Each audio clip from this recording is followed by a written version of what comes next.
Ngabe i-Kaizer Chiefs izosola na ngokusayina uPaseka Mako noThabiso Munyane because badila nama-injuries already laphana ku-Kaizer Chiefs. Abantu bebasho ukuthi okay, Orlando Pirates maybe iba-release ngoba beyibona ukuthi maybe ama-injuries wabo, but at the same time uMako yena i-problem yakhe ku-Orlando Pirates, they tried to offer him a contract, wathi no, akayifuni i-contract ye-Orlando Pirates, kanti already besisayine i-pre-contract ne-Kaizer Chiefs. Wahamba kanjalo-ke ku-Orlando Pirates. But umbuzo omkhulu ukuthi i-Kaizer Chiefs izosola na ngokubasayina because asazi ukuthi ama-injuries wabo aloku ayabuya kangakanani. uMako already sethole ama-injuries awu-2 already efikile ku-Kaizer Chiefs sekanama-injuries awu-2. Munyani naye sene-injury already, simbonile ejimini laphana, kusho ukuthi akusiyo-injury ebhedi, but-ke uzodila kanjani because islower i-momentum i-Kaizer Chiefs overall ukuthi idile nama-players aya ku-injury or athola ama-injuries. Danko bafowethu, welcome back to Nkuli Soccer. Ngicela ningakhohlwa uku-like and subscribe esimaking sure ukuthi le page le liyakhula. Sibuyeleni kwey'ndabeni ze-Kaizer Chiefs. So i-Kaizer Chiefs this season already seyidile nama-injuries amaningi bafowethu. Idila ne-injured kaDotley, idila ne-injured kaMsimango, idila ne-injury iKadaro, but already sebuyile uya-traina ne-team, just is getting there ukuthi abe ready. And then idila na-something abantu bebangayazi. uLebohang Maboy baqala ukukhuluma naye ngoJune, abamsayinanga then because bebalinde ukuthi uLebohang Maboy a-recover from i-surgery yakhe because he went under the knife off season lapha. That is why angatravelanga ne-team to what? To le eNetherlands. Bebafuna ukubona ukuthi uzo-recover. Abakamdlalisi, 0 games awadlalile because basafuna ukumake sure ukuthi yonke into yakhe i-100% uready ukudlala, u-right. U-fully fit in a way, but basabheka ukuthi bangamdlalisa na because ubuya kuphi? Ubuya e-theatre. Angazi ukuthi bekoyenze operation yani during off season. So basayina ama-player uThabiso Munyani, uMako, basayina i-player ebelidila ne-injury at the time, uLebohang Maboy. But-ke bane-confidence yokuthi because babasayina as ama-free agent ukuthi maybe ngeke babakhoste kakhulu.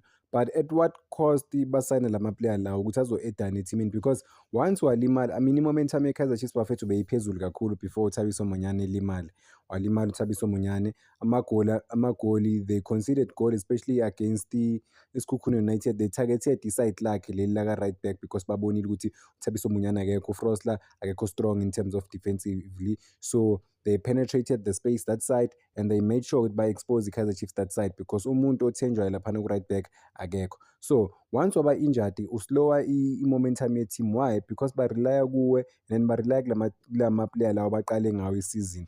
And akusiyo iplayer elilodwa elidile nama-injuries laphana ku-Kaizer Chiefs already.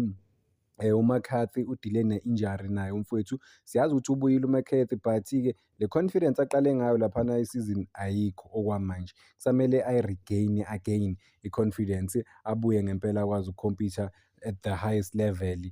Cause simbonile immediately after injury yakhe bamfaka straight, abamresist nokumrestisa.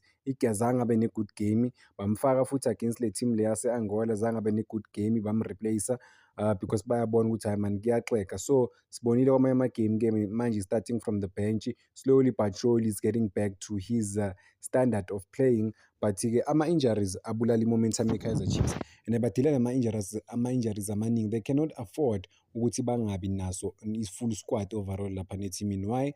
Because i-coach ne-coach bafowethu or ama-coaches aba ne-first starting 11 sabo.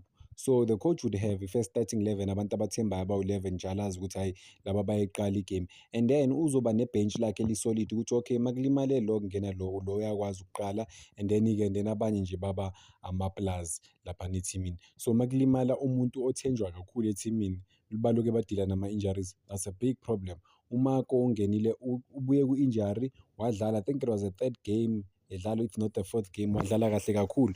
There was a game lathola ne-man of the match, Jiki Jiki is out.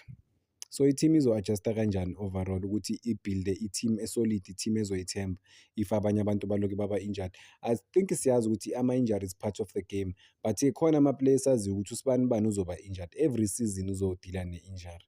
And then but-ke i-Kaizer Chiefs maybe to their defense bazothi bathenganga ngama-millions labantu laba. Le mali le bekumele sibathenge ngayo yiyo lesibakhokhela ngayo, futhi-ke iziyasala. Even if like baba injured, but bona bangazidefenda bathi azange sispende let's say 5 million simlethe lo muntu lo plus nama-salaries wakhe plus nama-signing on fee, save imali eningi kabi ukuthi simlethe. Siyazi ukuthi besithatha i-risk ukuthi simlethe ethimini, the risk would pay off or izovele ibe bad i-risk yakhona because i-risk izinto kukawu-two. Ezinye zinokuhamba kahle izinto ziphinde zingahambi kahle, but ama-injuries maningi kakhulu bafowethu njengoba ngiwabalile. Ama-injuries abadile nawo this season over 10 already. IKatara uthe yafika nje wavele waba-injured laphana. Futhi okay, so mixa even nalama-player lawa angakadlali abovele baye no-Batman, ama-players lawo angakadlali, and then-ke plus nama-injuries amaningi, oDotlo, oMsimangu, oMcCarthy, oMako. Uyabona ukuthi badila nama-injuries amaningi kangakanani, oMunyane. So I mean you could see ukuthi okay, even nalaphana emuva abekho super stable because abanawo ama-options amaningi. Abanye abantu banokuthi hhayi kumele niqalise uMiguel from the bench. At what stakes if like abanayo i-team esolidi? uMsimang akakabi khona, uDotli maybe makubuya uDotli noMsimang and then bazoba ne-depth eningi-ke laphana enkulu laphana emuva ukuthi bazokwazi ukuba nama-players ngempela azoba highly competitive. Nalaba bazobe bahleli ebhentshini bazobona ukuthi eish, yeah, la bantu laba abanye ba-hungry and then they are willing to give everything. So nabo njengoba banikwa ama-opportunities kumele bezame ngempela to give everything that they have to the beautiful game, nanokuthi balwele ibheji amakhosi.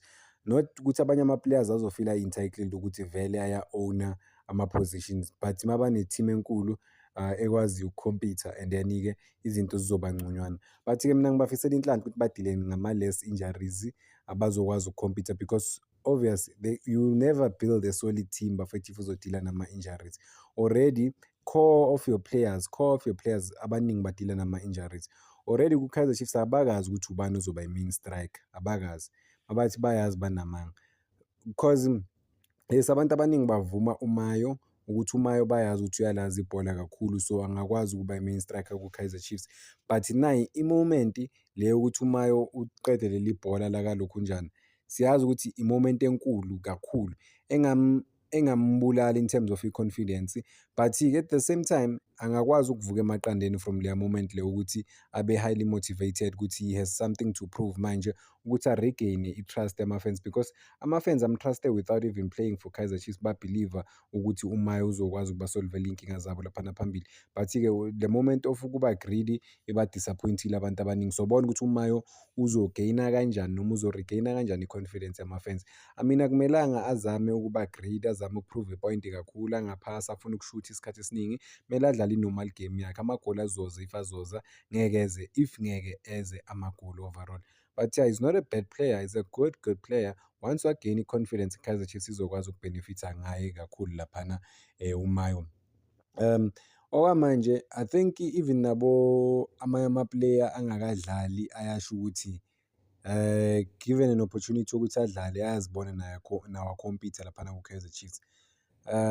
It's very complicated in terms of ama-injuries, but sithembe ukuthi zonke izinto zizobahambela kahle because badinga ama-senior players, badinga kahle kahle i-first 11 le abayithembayo ukuthi okay nayi, badinga-ke nama-backup ukuthi wonke umuntu aba-available ukuthi babe nama-options amaningi laphana in terms of ukuselekta i-squad noma ukubona i-squad ukuthi kuzodlala bani kanjani. Imagine they've built something formidable ngoMunyane, Jiki u-injured mfowethu. Yabona ukuthi leyo nto leyo ayikho fair overall because manje ustopa i-momentum ye-team overall. NoMako bese sesimbona adlala wonke ama-game, but-ke injured, out. Sobona ukuthi uzokwazi na ukumbona Oshinga, that's the question. Danko bafowethu, ngicela ningakhohlwa uku-like and subscribe, making sure ukuthi le page lifika ku-15,000 subscribers.